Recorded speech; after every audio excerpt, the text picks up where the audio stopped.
Change in itself means then that we have to abandon our old self. It means that we have to leave behind our identity and begin to speculate who we could be. To change means modifying our behavior enough so that it's permanent.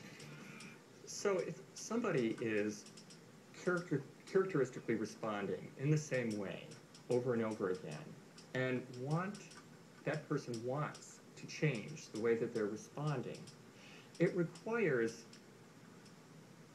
looking at the problem on several different levels.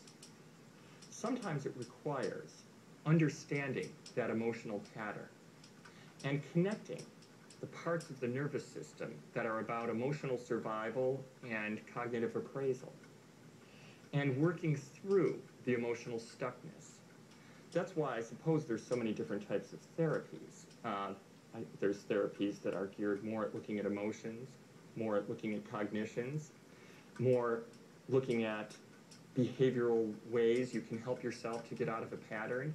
But I think, again, looking at the human organism as every living system, as a integrated whole, that if there are ways of integrating cognition, emotion, behavior, physiology in your approach to change, then that's what's ultimately going to be most helpful. And there are a variety of techniques that can help a person to do that. See, I think what you want here is an answer. What is this thing the person can do? And I don't think there is a thing. I think there's a process that somebody who's in that kind of a pattern, there's a process of things that that person has to go through before they can really do that in a consistent way, repeatedly, so that actually they've relearned a new way of behaving. There's a human propensity for the mind to consistently move back to the past. That's a natural mechanism that's been developed over eons. When we have a new experience, whatever that experience is, that experience allows circuits and connections in the brain to begin to formulate. As those connections formulate, they release chemicals, and those chemicals make a feeling. So emotions and feelings are the end product of every experience. And feelings and emotions help us to remember experiences better. We know where we were on 9/11 because there was a feeling that was associated with it.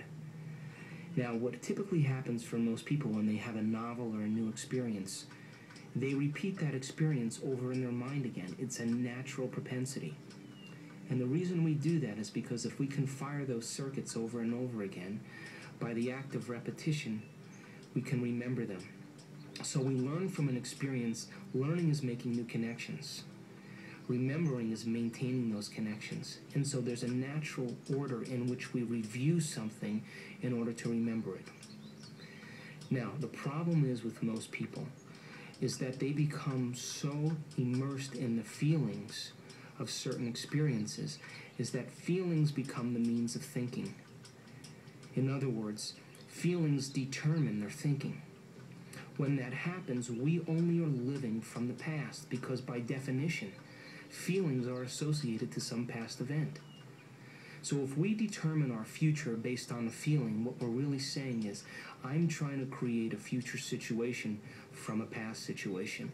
And invariably, we will always continuously recreate the future based on the past, and that future will be more of the past. So what will we see? People who are wired in victimization, people who are wired in suffering, people who are wired in their insecurity, and the feelings become the barometer of their reality, then in their future experience, they could only create reality based on how they're wired.